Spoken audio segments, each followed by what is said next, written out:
Allahu Akbar.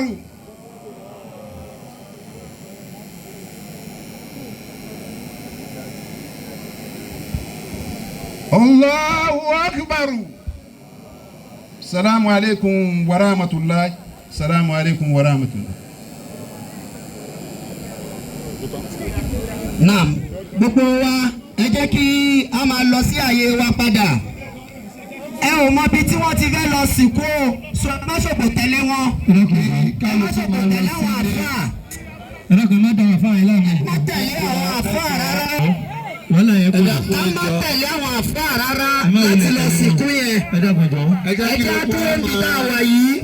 Ká dúró báyìí. Tá a wà yìí. Ìwọ òwúrọ̀ ọ̀dẹ́ mọ́ ṣe ń sìnkú kan. Tá a bá ti kó ní káwọ́ máa lọ ilé ẹbí tó kúnlẹ̀ fún àwọn àfáà.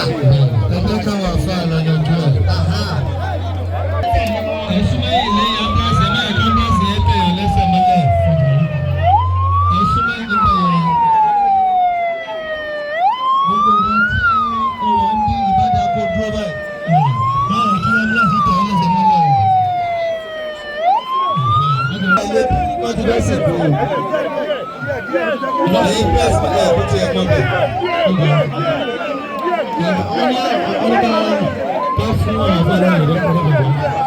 Torí Ọlọ́run ẹ yóò dá àyè fáwọn àfáà láti lọ ṣe ẹ̀tọ́ yẹn.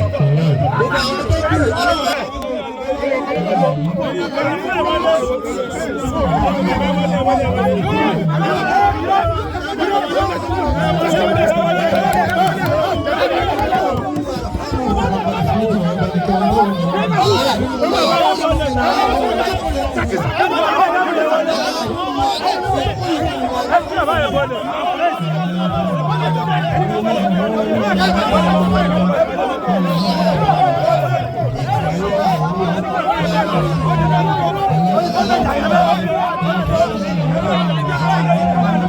Ṣọ́kó wa yín délé o.